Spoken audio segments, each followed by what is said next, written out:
Okay, it's going to be a review of Armageddon 2004, 20 years removed from the SmackDown pay-per-views. Yeah, all right, so Armageddon is actually SmackDown, starting in 2004. This is just the way it kind of turned. I think Taboo Tuesday screwed up the format.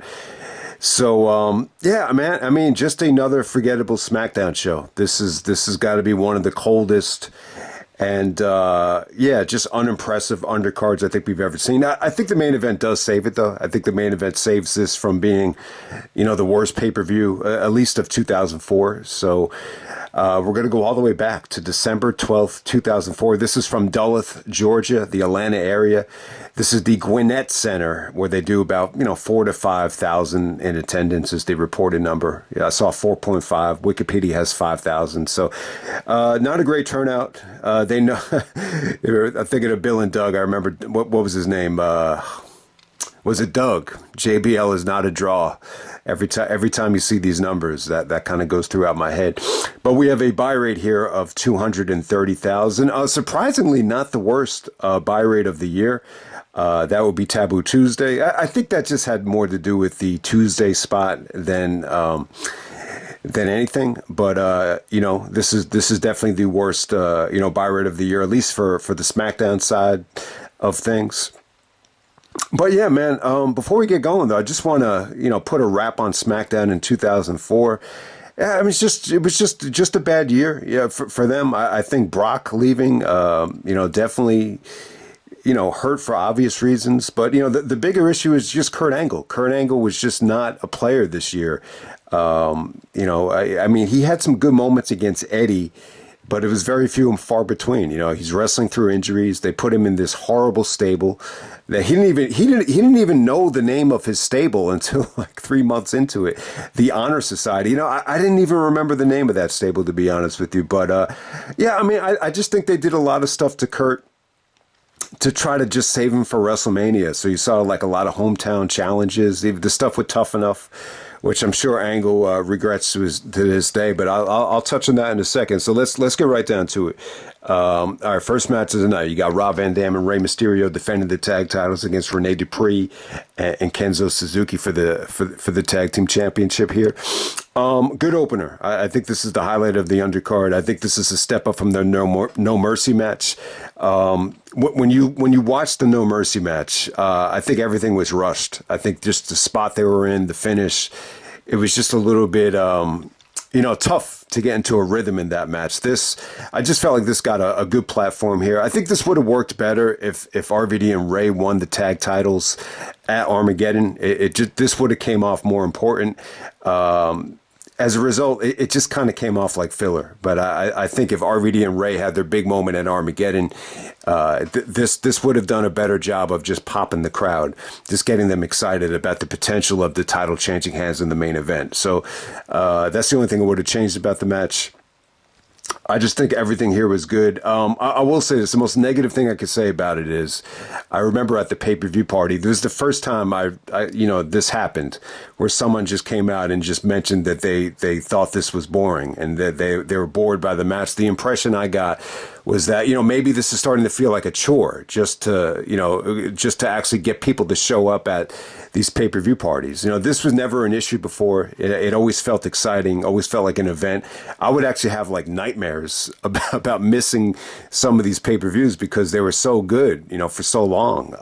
But at this stage in SmackDown, this felt like Sunday Night Velocity. It felt like it did not feel like a main WWE show. I think Raw for the most part, I think you got to credit Triple H. I think Triple H, for the most part, helped, make, for as much criticism as he got, he really did a good job of making Raw feel interesting, creative, and fun, especially around this time.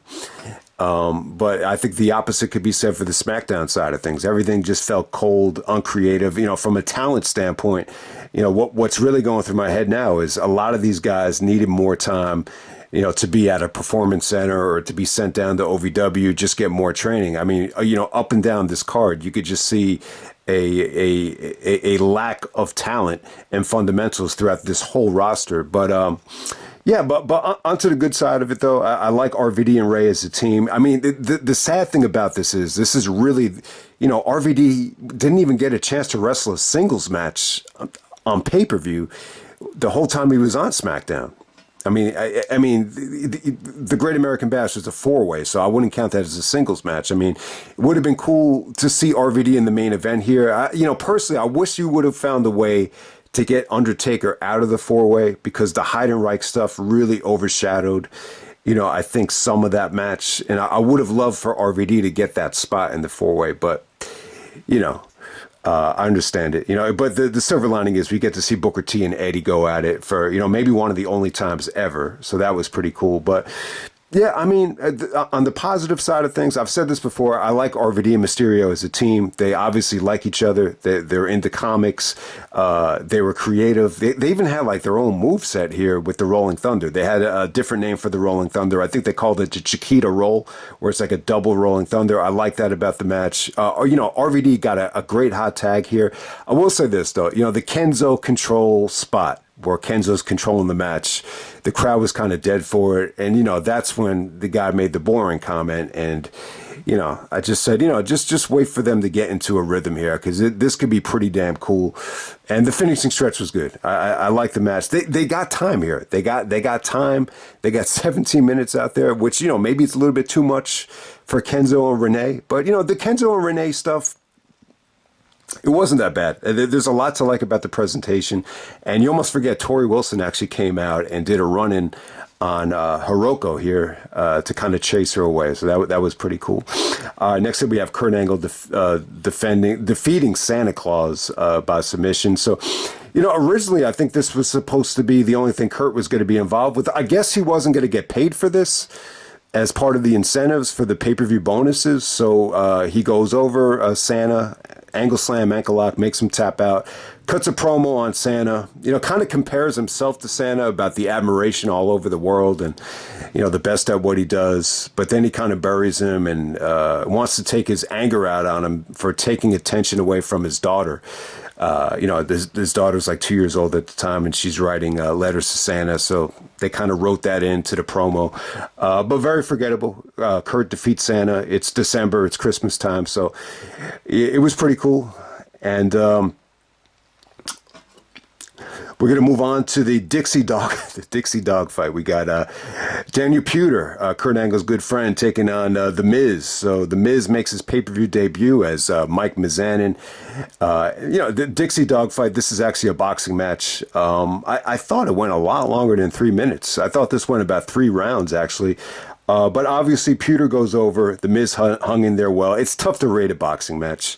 I mean, some of these matches just don't work. But the stuff from the Miz on the mic, was pretty damn good. I thought. I definitely think Miz had a lot he could build on here. So I think Miz's reputation at first, I don't think it was bad. I mean, they actually mentioned that he was on the Indies for a couple of years before this Tough Enough thing, which is good.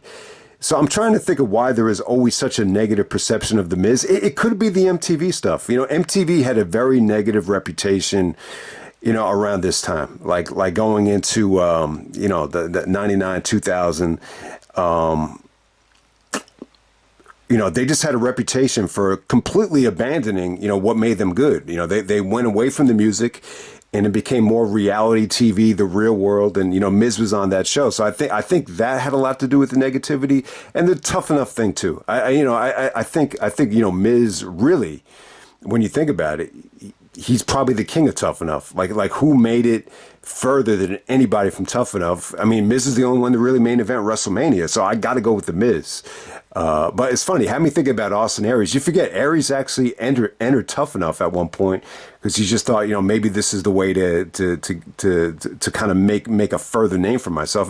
It's really funny that he did that. It's almost like Benoit, going into Tough Enough. That's like the analogy I would use for that. But yeah, the Tough Enough stuff was cool. I mean, Puder definitely had, a great look. He almost looked like we're talking about Baby Jordan, Harold Miner. But yeah, Puder would definitely be like Baby Ortiz. Like he really would. I mean, he definitely looked like he could be Tito Ortiz's like little brother. I would say there's horrible mic skills in terms of wrestling. Not every Ultimate Fighter is gonna transition well. I even thought Shamrock had some shaky moments as a pro wrestler. And the same could definitely be said about Puder. But this thing right here, you can't really rate it and really evaluate it as a wrestling match. It's more of a boxing match. Obviously Puder is going to win this thing if it was real. I think it was like a legit thing. They kind of had this under wraps very quickly. Al Snow is out there as well. But yeah, I mean, the Puder stuff with Kurt Angle is always like really interesting. And it's funny. Kurt, basically stopped his podcast. I think he's doing a little bit more training now with, amateur wrestling. That might be why. And maybe it just wasn't as profitable as they thought it would be. Kurt's a really nice guy. He's not going to, take the approach that Bischoff does or, Jim Cornette does, to kind of, the Stephen A. Smith approach, to get, ratings, over telling actual wrestling matches. So it's really interesting though, the Puder and Angle stuff. Angle basically stayed away from it. He really, even when they asked him about it in the RF shoot video, he kind of deflected away from it and went into that hilarious story about the Royal Rumble where he met Puder at the Rumble. He's like, "What are you doing here?" He's like, "I'm in the main event." He's like, "What main event?" It's like, I'm in the Royal Rumble. I'm in the main event." So that I think that's a funny story, even though Angle did kind of deflect away from it. But hey, man, they put Angle in a position to. He was yelling at the Tough Enough kids. They were doing like this real like shoot style. And Puder got in there and really had him in a serious armbar. And, from what I understand, like, Kurt was about to tap out. So, and Kurt countered it with like, "You pinned yourself, you stupid son of a bitch." So I don't know. I was anxiously awaiting, like a whole podcast on the Puder stuff, but I guess it's never going to come. I don't know if Kurt ever touched on it. There's a chance that I might have missed it. So, but he did a whole show on Armageddon 2004. And I just don't recall anything about the Puder incident. But hey, Puder wins the Tough Enough, the $1 Million Tough Enough thing. I think Kurt actually said that Vince had a clause in the contract that if he wasn't impressed with Puder, he didn't have to pay him, the full amount. And that's exactly what happened. I think Vince opted into, avoid paying him. And, Puder decided to leave and, wasn't interested in going to developmental. And obviously The Miz was the beneficiary of that. So we can move on. Next up, we have the Basham brothers, taking on Hardcore Holly and Charlie Haas. Not a good match right here. Once again, this is another match that could have been on Velocity, not a pay-per-view. The Bashams are part of the cabinet here, so you want to get them on the show to put them over as part of JBL's cabinet, as they were banned from ringside, for the main event. So I didn't think the Bashams were bad. In OVW, they were really good, especially the guy that played Damager, which I believe was it Danny Basham. And that's the problem with the Bashams, man. They look exactly alike, and that kind of played into the finish here with them kind of replacing each other. And they got the Schoolboy and Hardcore Holly here after Dawn Marie and Jackie came out to kind of, obsess over Charlie Haas. So, Hardcore is a little bit upset at Charlie for, being more interested in the divas, fighting over him than being in the actual match. But, I think the Bashams were good, though. I think the Bashams had, good fundamental work. They were in good shape. They had good looks. But yeah, this is just very, very WWE style. And in terms of the crowd just, Hardcore and Charlie, 2004 did nothing for either guy. Both guys, Hardcore came in with a lot of steam, feuding with Brock. They even ended some SmackDowns with Hardcore just attacking Brock, and that's how it went off the air. And, obviously Charlie lost a lot of steam with Shelton going to Raw and, him just being really just, I don't know. I don't know what the word is, but Charlie was just did not have a good 2004. It just flopped. It's as simple as that. So yeah. Next up we have John Cena taking on Jesus with Carlito. I was going to say Jesus, but yeah, it's Cena versus Jesus. Street Fight for the United States Championship. Yeah, pretty eventful match. I mean, in terms of the wrestling here, this is really one of the few times where Cena really reminded me of Austin in terms of, just the booking with the brawling and, just not taking any bumps. I don't think they were working around the injury here. The easiest thing to say is, maybe Cena was really injured, and that's why Jesus didn't get any offense in. When I watched this whole show back now, I just think a lot of these guys just weren't ready to be on pay-per-view. Carlito actually, hurt his arm, was forced to defend the title with the broken shoulder or whatever. I think it was a torn shoulder. So he had the bandage on his shoulder, the tourniquet, whatever you want to call it. Wasn't exactly a cast, but Cena goes over Carlito with the injury. It doesn't seem like this was the plan. I think the plan was for Cena to face Carlito healthy at Armageddon and just win the belt back. So they do this crazy storyline here with Cena actually getting stabbed at a nightclub. So Cena could go film the Marine. So this is during the time when Cena filmed the Marine. There's a good way to kind of write him off of TV. The stabbing thing is kind of interesting. I mean, when you think about it, they must have got the idea. So I think around this time, Paul Pierce from the Celtics actually got stabbed at a nightclub, and we're talking about rappers getting stabbed. There was actually a situation with Jay-Z. This was this goes back a while. This goes back to 1999, around the time Puffy and Jennifer Lopez got arrested with Shine at the nightclub. So I think that same week, Jay-Z was going to release Volume 3, The Life and Times of S. Carter, right before the year 2000. That came out like December 28th, 99. And, the guy that Biggie was going to start a company with they actually had the Junior Mafia, I want to say stable or group. So if Biggie was going to live, eventually he was going to go and work with this guy full time, and they were going to start their own record company. But this guy Lance Rivera that Biggie was associated with, he was selling like bootleg copies of Jay-Z's new album, and I think during that week Jay-Z saw him and actually stabbed him at a nightclub. So yeah. So, rappers being involved in stabbing incidents, I'm sure they got the idea from, one of those incidents right there. But hey, man, with Cena, the important thing is great night for Cena. They kept this very, very short and sweet.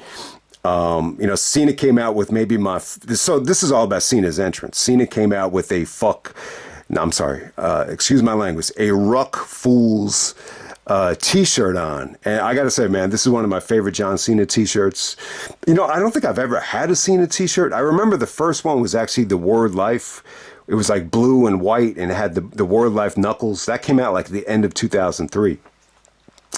So that was really popular, especially with kids. Even when Cena was a heel, I was at a house show when Cena was still a heel, and like I swear to God, all the kids, put up that Word Life symbol.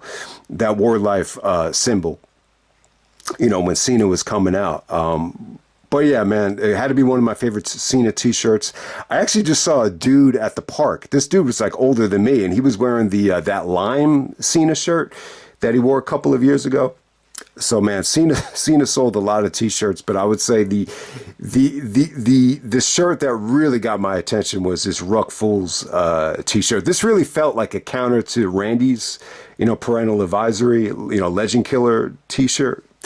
And not to mention, the first time Cena ever comes out with the spinny belt, it's actually on this show. I knew it was after No Mercy. I just forgot exactly when he debuted it. And yeah, when Cena comes out, the way Michael Cole and Taz called it, it was definitely the first time he ever came out with it. So with the United States Championship, I was cool with him coming out with the belt. But I just got offended when it was the world title. I just think WWE title, it's an important belt. You don't want to make that out to be a toy. But hey, I think Cena, I don't know if Cena had this mindset from the beginning that, if we can make this thing out into a toy and sell it, I could get more money with royalties because of it. And, maybe that was part of the motivation. Maybe not. Who knows? But a good night for Cena, though. when he's attacking Jesus with the kendo stick, the fans are going crazy for him. He really, approached this match with a lot of intensity. Really, tried to sell it like he's trying to get revenge for them stabbing him. If you look at Cena's back, it's all bandaged up from the stab. So you have that going on. Carlito's there too with the injury. This didn't make Carlito look good to me. I think this, like, if you honestly, if you look back at this match and you see the way Cena goes over Jesus and Carlito here, because Carlito's involved too. It feels like a handicap match all around the building. Cena goes over very convincingly. There's not one offensive move on Jesus. And most underrated part of the match, Cena's actually giving Jesus like really stiff, boot shots to the temple, and Jesus starts bleeding. So I don't know. I thought this made Carlito look weak as hell. I just think if he's injured, why even have him a part of the match? But I just don't think Jesus was really ready, to be thrown into the fire quite yet. But good night for Cena though. Even though it's not much of a match, my gut feeling is that Vince was just very happy with Cena's reaction. His intensity, the way he worked the crowd. So yeah, good stuff there. And next we have Dawn Marie going over Miss Jackie Gata with Charlie Haas as a special guest referee. Obviously, Charlie Haas and Jackie would end up a couple. I don't even know if they're still together. I told that final battle story plenty of times. I'm not going to tell it again, but if you can remember it, that's cool. But we got Dawn Marie actually going over Jackie in a minute here. Wow, they don't even go a minute. It was okay for them. In 2002, both of these girls had bad moments. The stories. Dawn Marie didn't, have the time, to go to developmental because she had a mortgage. She was already in her, almost mid 30s at this point. So, that had a lot to do with it. And, Jackie, should not have been on television in 2002. And she had, what many consider the most embarrassing Raw match of that year. But hey, they only go a minute, so they didn't have too much responsibility. Charlie's the referee at the end of the match. He dumps both girls and just said he's sick of, both girls fighting over him, and that's pretty much how it ends. All right, next up we have Big Show taking on Kurt Angle, Mark Jindrak, and Luther Rangs of the Honor Society. Were any of these guys in Ring of Honor? Like, why would Vince call these guys the Honor Society? I guess because Kurt, I don't know. I guess you could look at someone that's as accomplished as Kurt in terms of his collegiate background and his amateur background as it's very honorable. Same thing could be said of Mark Jindrak for, the way he looks. He's in great shape. He's got a high vertical jump. I mean, that's the best I could give you in terms of, why they were called the Honor Society. But, they Kurt was feuding with Big Show leading up to this thing. So I understand it. Kurt shaved Big Show's head. He hit him with, the steel steps leading up to this thing, which looked pretty brutal. So the funny thing is, I think Kurt was originally just supposed to wrestle Santa Claus at the beginning of the show, but he went up to Vince and said, I want to be on the pay-per-view so I could get paid.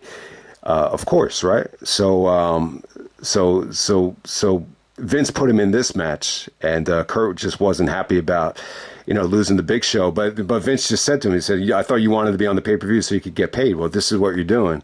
And Big Show goes over these guys in 10 minutes. And yeah, I mean, when Kurt's going to be in the marquee dream match, it didn't really hurt it.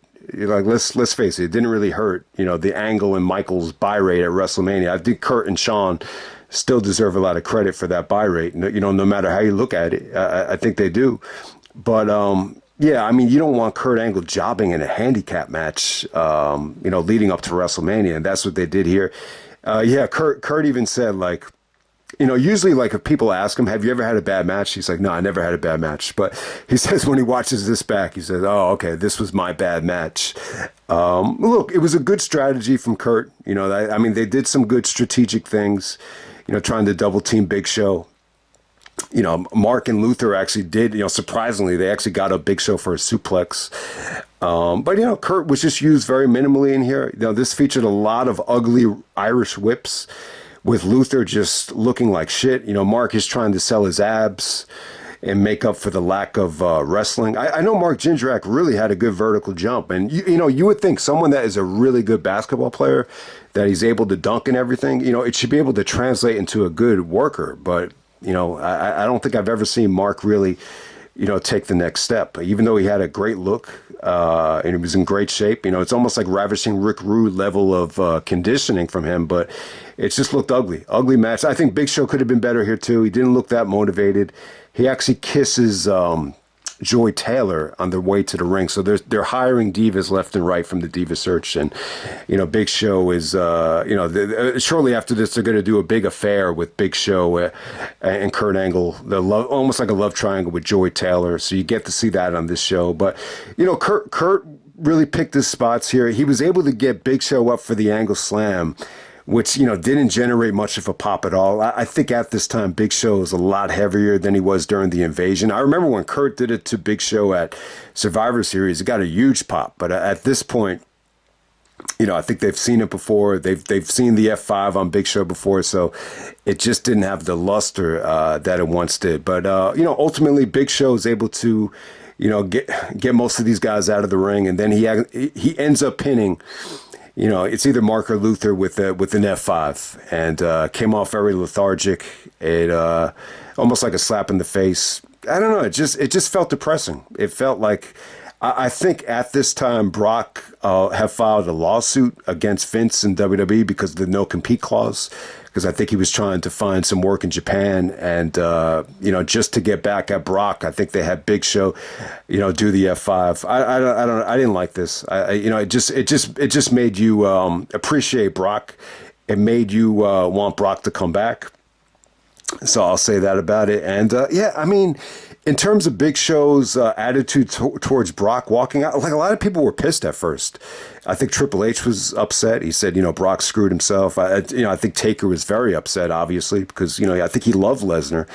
The fact that he broke the streak, I think that proves that. And Big Show was upset, too, because Big Show felt like he busted his ass, harder than anybody, to get Brock over. And for him just to leave like that, it left a bad taste in his mouth. So obviously Big Show's not going to have an issue doing the F5. All right, next up to Funaki. Funaki actually interviews himself.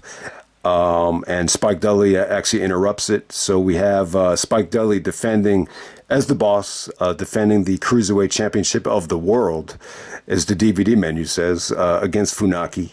And, they go a little bit too long here. They go almost 10 minutes. I like both guys. I like Spike. Funaki is the SmackDown #1 announcer. I mean, who wouldn't like Funaki?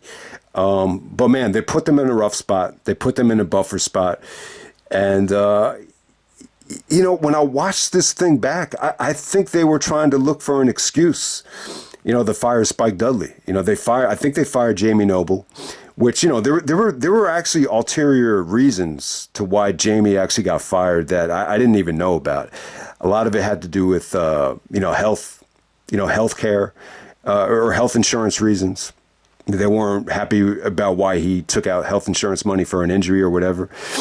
And, with Spike, I think they wanted to let him go. I just think they did. And if I think maybe they wanted to have an excuse of saying, your match really wasn't that great. The crowd was kind of dead for it, so we're just going to let you go. I mean, that's what this kind of felt like to me. I mean, it was cold as ice. This is a velocity match. So if anyone forgets about velocity, this was like the Sunday Night Heat of SmackDown. I'm just going to say it right now. The Tough Enough match, obviously, they put a lot of build into this Tough Enough. So I'm not going to say that deserved to be on velocity. But the Basham's match, Dawn Marie and Jackie shouldn't have been on the pay-per-view. But Funaki and Spike Dudley, this is a velocity, main event if I've ever seen one. So, give these guys credit. They worked hard. Funaki actually wins with the jackknife pin. So it was cool to see Funaki win the Cruiserweight Championship. But, this is just one of those times where, if you ask Vince, like, why did he do it? Or if someone asks Bruce about the decision-making here, they'll just say, well, Vince doesn't care about the Cruiserweight Championship. But how many times have you heard people say that about Vince, that he doesn't care about the IC title or he doesn't care about the Cruiserweight title? When you're running a company, though, you should care about everything. But it's just kind of funny. For the most part, I think Vince really does care about the product. But at this time, you just have to wonder. Okay, and on to the main event. This is a fatal four-way for the WWE Championship. Had the Cabinet Interferes, which is the Bashams and Orlando Jordan and Amy Weber. JBL is going to be stripped of the belt. So before the match, they do a great segment here. The Bashams are not great. You know, I mean, if you're going to make it to the WWE, you should have a lot more charisma than the Basham showed. But hey, I thought it was a good segment. Amy was okay, but Orlando Jordan was good. You know, I mean, you could definitely feel the passion and the chemistry between OJ and JBL. There, you know, they tried to. You know what? This really reminded me of the Rocky IV entrance when you know, Stallone is with Adrian, Paulie, and actually Duke. You know, because Apollo died. It was Duke that was managing Rocky. You know, just the way Paulie, you know, went up to Rocky and said, you know, it's like, you're all heart, Rock. It's like, if I want to be somebody and step in and be someone else, like, I want to be you. You're all heart, Rock. Now bust this guy's teeth out. Like, I think they were trying to go for that. Like, almost like the feeling of, you know, Rocky's going to die, but, you know, let's just wish him luck on the way out there. This almost had the feeling of, like, you know, JBL's going to lose. Let's just try to be nice to him on the way out. And it really kind of gave it a feel. But I'll tell you what, very predictable match, I think, when you look back on it. I think one of the things I've learned about the WWE over the years, when they solely focus on just one guy in like a multi-man match, if the story is just about the one guy, you know, it's usually that guy is going to go over. So everything here is about JBL, you know, just being a dominant champion. He's basically bragging about how he's on a roll, and he basically, you know, he's saying that Eddie Guerrero, Booker T, and Undertaker are great, you know, great wrestlers. But the problem is, you know, they ran into the JBL era. He actually compared himself to Jordan here. He basically said, you know, Patrick Ewing, Karl Malone, and Charles Barkley, like great players, Hall of Fame players, but they never won a championship because they were in the Michael Jordan era. And JBL kind of used that analogy here, which was definitely cool. But, you know, JBL is no Michael Jordan, obviously. But hey, good video package. You know, Teddy Long did a good job here, basically saying that the title shots were denied individually, but then he said it's going to be a four-way. The cabinet's going to be, you know, eliminated from the match, and then all of a sudden JBL is just in a panic. You know, all the games are over, all the faking and phoniness is over. So good video package here. They even showed like highlights of JBL poking fun at the mini Undertaker, and you know, him overselling the tombstone with the you know, with being paralyzed and everything like that. So a good video package. You know, the theme song worked really well because at the end is here. So it's really, really weird, man. A lot of people thought, you know, this was the end for JBL. They just thought, all right, he's going to make it to the end of the year as champion, but it's all going to come to an end at Armageddon. I think the end is near theme. A lot of people just thought, all right, this is where you just end the title reign because we gotta get serious, you know, going into WrestleMania. So, you know, most people just thought Undertaker was going to win it. I think at this time, I think Eddie thought, you know, maybe there's a chance he's going to win the belt back. But no, you know, the reports came out. Yes, it might have been Survivor Series, but especially after Armageddon, that Vince was so impressed with JBL, you know, handling the mic skills leading up to this match that he decided he's got to be champion heading into WrestleMania. And it does make sense. You know, you want Cena to beat the white hot heel at WrestleMania. So it does make sense. But I'll say this. No one really talks about it. But, you know, could you make the argument that Eddie would have been a better option for Cena to beat at WrestleMania? You know, I kind of see what you could have done with Eddie. And I know it's too late now. But still, like, I think Eddie really could have pulled off, like, that Macho Man title reign where he wins it as a babyface and then he turns heel in the middle of the reign. You know, Nigel did the same thing in Ring of Honor, but I think Eddie could have done the same thing. And, you know, Eddie and John, you know, could have had a great, you know, WrestleMania main event if they ever did one. But, you know, the JBL match ended up being forgettable, but it really wasn't JBL's fault. You know, they rushed the match. They didn't have a lot of time or whatever, but just something to think about. But we're on to the Fatal 4-Way here. They go about 25 minutes. I thought it was good. I think this is the match of the night. I think it gave you your money's worth. I think the crowd could have been better in some spots. But yeah, I think everybody had their moments here. You know, they really kind of booked this thing to give Booker T, you know, a little bit of, They gave Booker T his moments with doing the scissors kicks and working the crowd. Eddie had some really, really nice sequences with Undertaker here. So really one of the first times I've seen Eddie and Taker go at it. I wish they would have had, more matches, more time to work together, because what they did here I thought was great. And Eddie's psychology was pretty interesting here, and it's really, really weird. So Eddie does like a series of frog splashes on Undertaker. He's just giving him one frog splash after another just to kind of weaken him. And I was saying, like, why the fuck is there a ladder out there? But when I look back at it now, it makes sense, because I think Eddie felt like, for the fans to believe in the false finish, he needed to do the frog splash off the top of the ladder to really get everybody to buy into it being on Undertaker. And I think it worked. I think it was cool. It's funny because I don't think Eddie really cared for ladder matches, but I think at this point he changed his mind on them. Because I remember him saying that the ladder match he had with X-Pac sucked in WCW, but I think the RVD match kind of changed his perspective on them. But yeah, I mean, everybody had a chance to shine here. Like even Bradshaw, I think JBL was great here. Like he really looked, his demeanor here was good. Like he really looked like this was life or death, and the odds were stacked against him. And he just had great intensity here, great sense of urgency. I just think anytime he was on the offensive end, it was pretty engaging for the most part. He actually almost dropped, Booker T on his head, from the power bomb on the table. And the table doesn't break, and then he follows it up with an elbow drop, which is good. Good improvising from him. Once again, Bradshaw goes through the table. This time the last ride from Taker. Taker barely even gets him up for it, but he goes through it. So, I mean, they gave you your money's worth. You got ladder bumps. You got table bumps. The fans really, started getting behind Eddie at one point. I wouldn't say they really ever got behind Booker T here, but yeah, the fans are just going crazy for Taker at the end here. He's really kind of, setting himself up for a championship victory, and they do a close-up of the tombstone. As soon as they did it, I said, oh, fuck, I forgot about this, man. Heidenreich is going to come out and interfere. So, if you thought this Heidenreich stuff was over, it's really not. They didn't wrap it up at Survivor Series. I think they wrapped it up at the Rumble in a casket match. I mean, the Heidenreich stuff kind of a little bit goofy, but this is why it makes sense, because it's a four-way. Taker doesn't actually have to get pinned here. You don't have to do a DQ.